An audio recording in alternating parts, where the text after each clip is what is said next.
श्रीलंका में भारी तबाही मचाने वाले चक्रवाती तूफान दितवा आज भारतीय तटों पर देगा दस्तक। तमिलनाडु और आंध्र प्रदेश के समुद्री तटों से टकराएगा तूफान।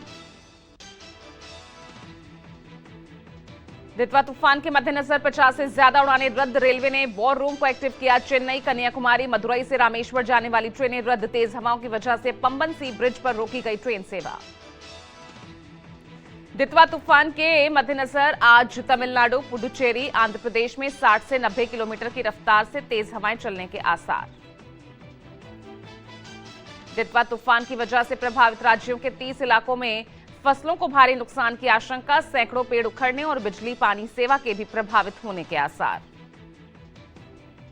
तमिलनाडु से आंध्र प्रदेश तक के तटीय इलाकों के लोगों को किया गया अलर्ट। प्रभावित इलाकों में एनडीआरएफ की 8 टीमें तैनात। तमिलनाडु के चेंगलपट्टू में 25 सदस्यीय एसडीआरएफ टीम भी मुस्तैद। तमिलनाडु के रामेश्वरम में दितवा के प्रभाव से पिछले 2 दिनों से हो रही बारिश। 200 से ज्यादा मछुआरे परिवार प्रभावित। कई आवासीय इलाकों में भी पानी घुसा। भारत ने श्रीलंका के प्रभावित इलाकों में राहत और बचाव के लिए एनडीआरएफ की 2 टीमों को भी तैनात किया है। खाने पीने का सामान, दवाओं सहित अन्य जरूरी सामान लेकर विशेष विमान शनिवार दोपहर कोलंबो पहुंचा।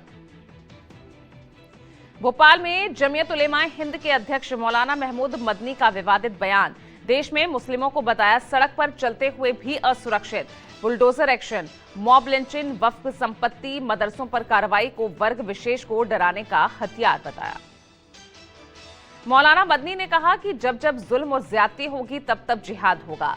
मदनी ने सुप्रीम कोर्ट की निष्पक्षता को भी कटघरे में खड़ा किया।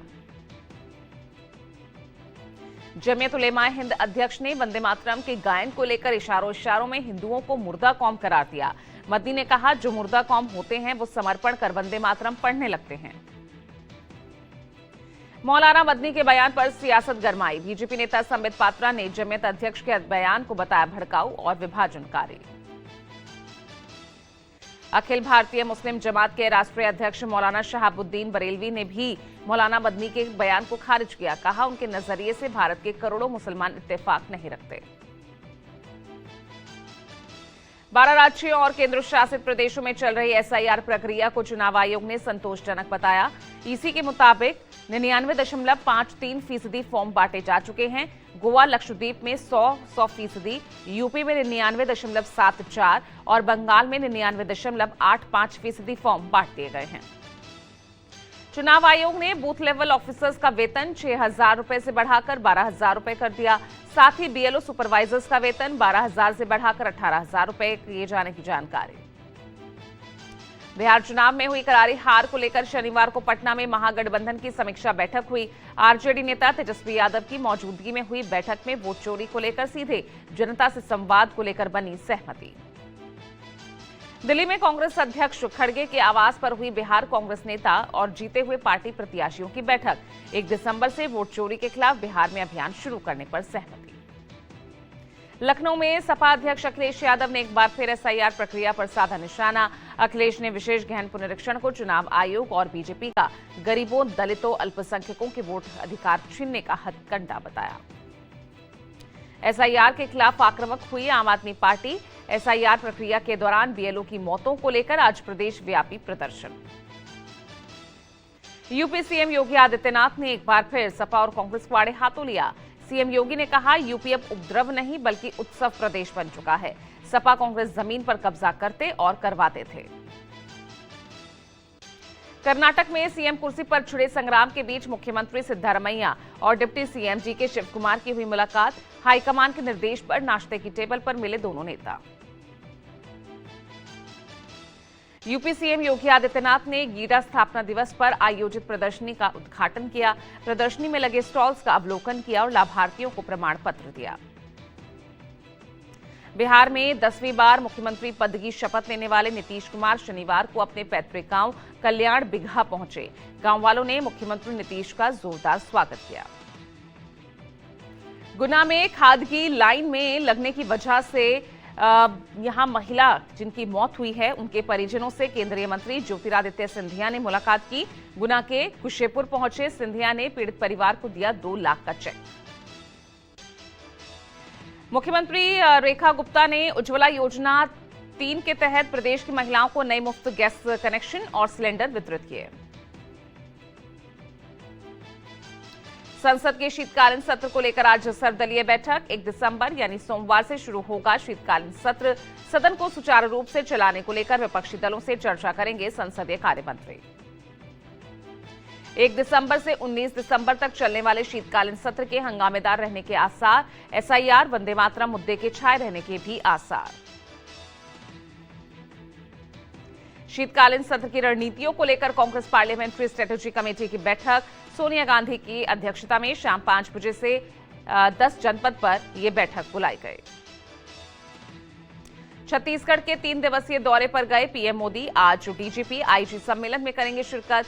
पीएम मोदी विशिष्ट सेवा के लिए राष्ट्रीय पुलिस पदक करेंगे प्रदान। प्रधानमंत्री नरेंद्र मोदी आज मन की बात करेंगे। आकाशवाणी पर मन की बात का ये 128वां एपिसोड होगा। मन की बात के तहत पीएम देश विदेश के लोगों के साथ विभिन्न मुद्दों पर अपने विचार साझा करते हैं। दिल्ली में एमसीडी के 12 वार्ड्स में हो रहे उपचुनाव के लिए आज डाले जाएंगे वोट। 3 दिसंबर को आएंगे नतीजे।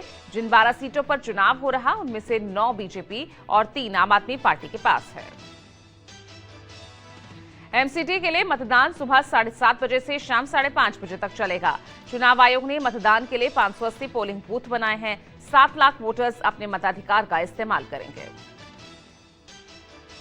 राजधानी दिल्ली में अब आम लोग और सैलानी उठा सकेंगे हॉट बैलून राइड्स का लुत्फ।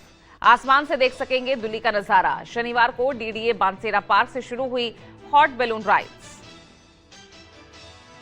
भारत और साउथ अफ्रीका के बीच आज रांची के जेएससीए इंटरनेशनल स्टेडियम में पहला one day match. Day night match दोपहर 1:30 बजे होगा शुरू। 2 टेस्ट की सीरीज पर साउथ अफ्रीका ने 2-0 से कब्जा किया था। दिल्ली के जंतर मंतर पर शनिवार को क्रिएशन कन्वेंशन का आयोजन। देश में धर्म के नाम पर बढ़ रही हिंसा और जोर जबरदस्ती पर चिंता जताई गई। दिल्ली ब्लास्ट के आरोपियों की 10 दिन की रिमांड बढ़ी। 10 दिनों की रिमांड खत्म होने के बाद मुख्य आरोपी मुजम्मिल, अदील, शाहीन और इरफान बागे को शनिवार को कोर्ट में पेश किया गया था। चंडीगढ़ के रोज गार्डन में शनिवार को एक 30-31 साल की महिला का शव मिलने से सनसनी। गार्डन के टॉयलेट में मृत मिली महिला यूपी की रहने वाली थी। रोहतक के गोहना स्टैंड पर महिला के साथ छेड़खानी करने वाले युवक की जमकर पिटाई। युवक पर महिला से फोन नंबर मांगने, जबरदस्ती करने का आरोप। अहमदाबाद में सड़क पर दौड़ा जलता हुआ आदमी। प्यार में पागल शख्स ने खुद को आग लगाई। खुद को आग लगाने वाले युवक की इलाज के दौरान मौत। दिल्ली के संगम विहार के टिकरी एक्सटेंशन में 4 मंजिला इमारत में भीषण आग लगी। आग में जलकर 4 लोगों की मौत, 2 जख्मी। शाम 6:30 बजे लगी आग पर रात 8 बजे पाया गया काबू। यूपी के कानपुर के बाबूपुरवा थाना क्षेत्र के ट्रांसपोर्ट नगर में कपड़ा गोदाम में लगी भीषण आग। दमकल की कई गाड़ियां घंटों मशक्कत के बाद आग पर काबू पा सकी। राजस्थान के अजमेर में ख्वाजा मोइनुद्दीन चिश्ती की 814वीं सालाना उर्स की तैयारियां तेज। अजमेर नगर निगम ने दरगाह बाजार में चलाया अतिक्रमण हटाओ अभियान। गुजरात के साबरमती में प्रशासन ने चलाया बड़ा डिमोलिशन अभियान। बलदेवनगर में मुख्य सड़क को 24 मीटर चौड़ा कराने के लिए करीब 30 धार्मिक और आवासीय इकाइयों को ध्वस्त किया गया। उत्तर प्रदेश के मऊ में सड़क पर स्टंटबाजी करने वाले 2 युवकों को पुलिस ने गिरफ्तार किया। 2 बाइक्स को भी जब्त किया। मामले की जा रही कार्रवाई। आगरा में चलती कार में लगी भीषण आग। कार सवार ने कूदकर अपनी जान बचाई। एसी में शॉर्ट सर्किट के चलते आग लगने की आशंका। बहराइच में जंगली जानवर का आतंक। मां की गोद में सो रही 10 महीने की मासूम को उठाकर ले गया जानवर। गन्ने के खेत में मिला मासूम का शव। केरल के मुन्नार में एक स्काई डाइविंग के दौरान फंसे 5 लोग। स्काई डाइविंग सुविधा में खराबी आने के चलते 120 फीट ऊपर लोग फंस गए। प्रधानमंत्री नरेंद्र मोदी ने एक्स पर पोस्ट कर ऑस्ट्रेलियाई पीएम अल्बनीज को दी बधाई। कहा, मेरे अच्छे दोस्त प्रधानमंत्री एंथनी और अल्बनीज और जोडी हेडन को उनकी शादी पर बधाई।